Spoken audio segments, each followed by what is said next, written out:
বাংলাদেশে কার্যক্রমে নিষিদ্ধ থাকা আওয়ামী লীগকে প্রধান শত্রু গণ্য করে নিজেদের রাজনীতি এগিয়ে নিতে দেখছি জুলাই আন্দোলনের নেতাদের রাজনৈতিক দল জাতীয় নাগরিক পার্টি এনসিপিকে গোপালগঞ্জের উত্তাপে যা আবার সামনে এলো। তবে এই সময় এই নিষিদ্ধ ঘোষিত রাজনৈতিক দলটির পাশে কারা থাকছেন, তাদের রাজনীতির জায়গা থেকে কারা তাদের মোকাবেলা করছেন, এই জুলাই স্পিরিটের এই ফায়দাটা কে কত বেশি কাঁধমুক্ত করে নিচ্ছেন তা নিয়ে কথা বলতে আমাদের সঙ্গে আজ রয়েছেন বিএনপির আন্তর্জাতিক বিষয়ক সম্পাদক ব্যারিস্টার নাসিরউদ্দিন আহমেদ অসীম।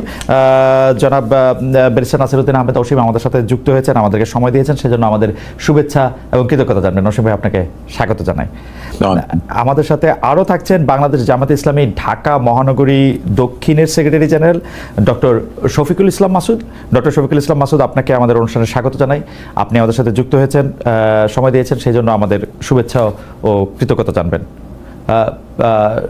জি জি জি শফিক ভাই, আমরা যে বিষয়টি নিয়ে আজকে কথা বলতে চাই সেই বিষয়টিতে আসার আগে আমরা অসীম ভাইও আছেন আমাদের সঙ্গে, আমরা আপনার কাছ থেকে একটু জানতে চাইবো যে এই যে গোপালগঞ্জের ঘটনায় যে ঘটনাটি ঘটলো, আমরা কেউই এই বিষয়টি এইভাবে চাই নাই এরকম হোক, তারপরও ঘটনাটি ঘটেছে, এর জন্য আপনি কাকে বা মানে কার কতটা দায় দিবেন বা কাকে দায়ী করবেন?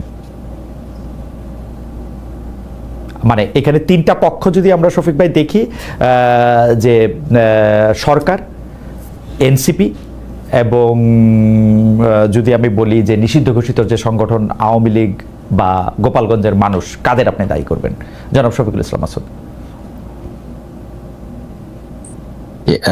অনেক ধন্যবাদ যারা শুনছেন এবং পরবর্তীতে যারা শুনবেন তাদের সবাইকে সালাম জানাচ্ছি। আসসালামু আলাইকুম রহমতুল্লাহ। আমার সম্মানিত উপস্থাপক, তাকে ধন্যবাদ আমাকে আমন্ত্রণ জানানোর জন্য। আমার সম্মানিত সহ আলোচক, তাকে ধন্যবাদ জানাচ্ছি তার সাথে কথা বলার এবং আমরা একত্রে আলোচনা করার জন্য এই সুযোগটুকু পাওয়ার। গোপালগঞ্জের ঘটনাটি তো আসলে আকস্মিক বলতে হবে এবং এটা আমাদের জন্য উদ্বেগের ব্যাপার যে একটা দল যারা জুলাই আগস্টের গণঅভ্যুত্থানে নেতৃত্ব দিয়েছে এবং অগ্রণী ভূমিকা পালন করেছে, ছাত্র জনতার হয়ে তারা প্রতিনিধিত্ব করেছে, বিগত 17 বছরের দীর্ঘ আন্দোলন সংগ্রামের একটা জায়গায় এসে তারা চূড়ান্ত আন্দোলনকে ধারণ করার জন্য ভূমিকা রেখেছে, জীবন বাজি রেখেছে, তাদের অনুসারীরা শহীদ হয়েছে, আহত পঙ্গুত্ব বরণ করেছে। সেই ছাত্র জনতার চেতনা থেকে তাদের যে দল এনসিপি গঠিত হয়েছে, তারা জুলাই আগস্টের গণঅভ্যুত্থানের চেতনাকে সারা দেশের মানুষের কাছে পৌঁছে দেওয়ার অংশ হিসেবে তাদের থেকে কর্মসূচি জানিয়ে দেওয়া হয়েছিল আগেই এবং প্রত্যেক জেলায় তাদের যে পদযাত্রা বা তাদের যে কর্মসূচি, নিশ্চয়ই সেটা গোপালগঞ্জ এবং ওই সংশ্লিষ্ট বিভাগ, আমি যতটুকু জানি যে প্রশাসনকে তারা লিখিত মৌখিকভাবে জানিয়েছেন এবং তাদের অনুমোদন বা তাদের থেকে অবহিতকরণের পরেই তারা কর্মসূচিগুলো পালন করছেন। খুব স্বাভাবিকভাবেই সেখানে প্রশাসনের যদি কোনো লিমিটেশনস থাকে বা তাদের কোনো কনসার্ন থাকে, সাধারণত আমাদের বিভিন্ন সময় এটা তাদের থেকে জানানো হয়।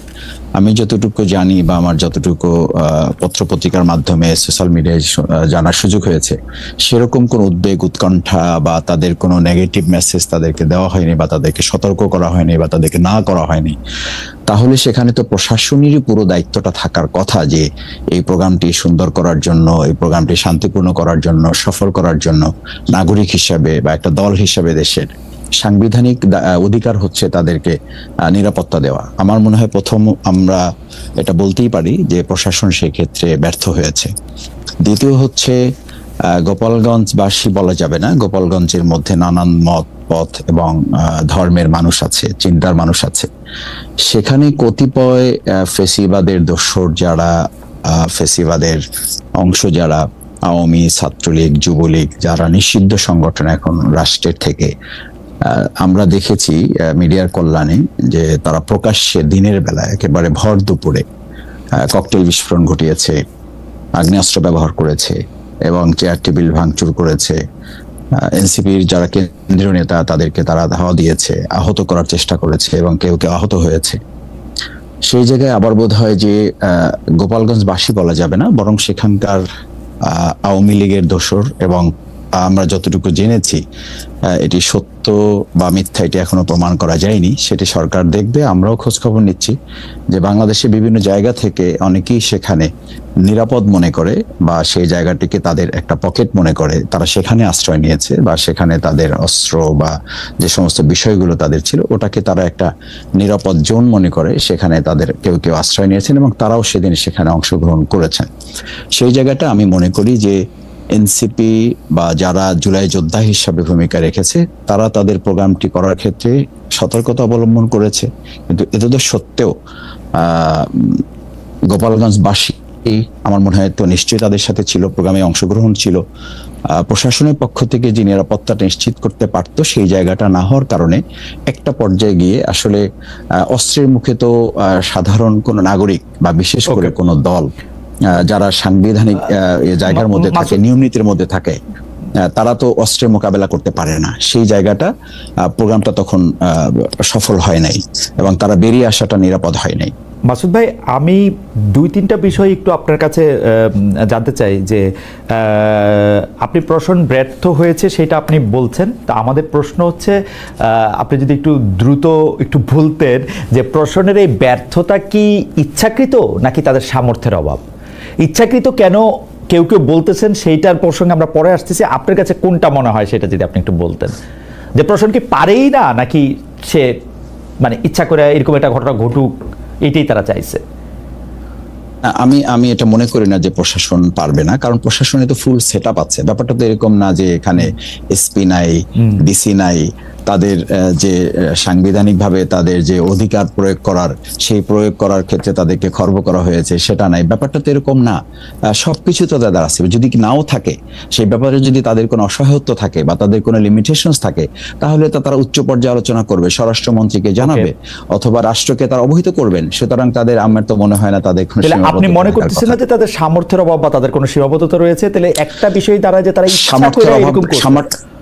সামর্থ্যের অভাব নেই, তাদের আন্তরিকতার অভাব ছিল, এতে কোনো সন্দেহ নেই। এই আন্তরিকতার অভাব কি কারণ? মানে মাসুদ ভাই, কেন আপনাকে আমি প্রশ্ন করতেছি, কারণ আপনি শুধু একটি দলের একজন কেন্দ্রীয় নেতাই নন, আপনি একজন খুবই মানে আমি কি বলবো একটা তীক্ষ্ণ ধীসম্পন্ন মানুষ যিনি বিশ্লেষণ করে। আপনি কেন এইটা মনে করতেছেন যে সরকার আন্তরিকতার অভাব ছিল বা সরকার ইচ্ছে করে এটা করতেছে? আমরা তো দেখলাম খুব মানে এটা জি একটু যদি বলতেন। এটা কিন্তু সরকার নিজেরাও বলে যে এখনো সরকারের কোথাও কোথাও আওয়ামী লীগের দোসর আছেন। আমি উপদেষ্টা জনাব আসিফ নজরুল সাহেবের কথাই বলতে চাই।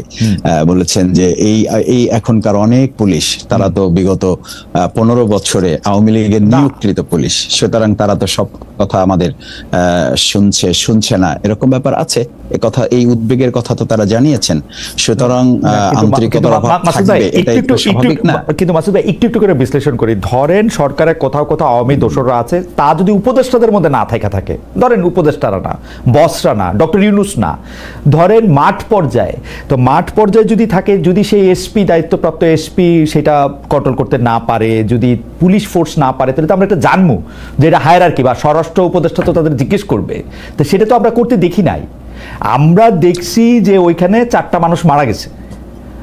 আমরা দেখছি যেটারে হচ্ছে আমরা জামায়াতের আমির সাহেবের ফেসবুকের একটি পোস্টও দেখছি, সেইটার মধ্যেও তিনি প্রায় একই রকম কথা বলছেন যে আমি যদি তাকে কোট করি যে এখন যে অবস্থায় সে দাঁড়িয়েছে, কার্যত মাঠে আইন শৃঙ্খলা রক্ষাকারী বাহিনীর কোনো উপস্থিতি লক্ষ্য করা যাচ্ছে না। অতি দ্রুত সরকারকে অবশ্যই প্রয়োজনীয় সকল পদক্ষেপ গ্রহণ করতে হবে, অন্যথায় ইতিহাসের পূর্ণ দায় সরকারের উপরেই বর্তাবে।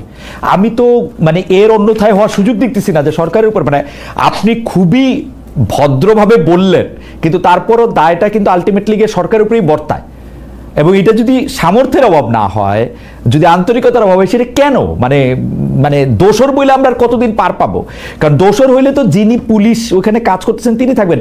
আমার তো মনে হয় যদি দোসর হয়, যে দোসরের উপরে দায় চাপাতে চান উপদেষ্টারা, সেই দোসর আছেন হচ্ছে উপদেষ্টা বোর্ডে, সেই দোসর হচ্ছেন প্রধান উপদেষ্টা ডক্টর মোহাম্মদ ইউনূস।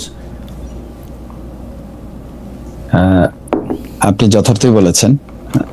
দুটো বিষয় বলি। একটা হচ্ছে উপদেষ্টাদের মধ্যে যারা আছেন তারা কি চিন্তা লালন করেন না, এই প্রসঙ্গগুলো কিন্তু আমরা বিভিন্ন সময় বলার চেষ্টা করছি।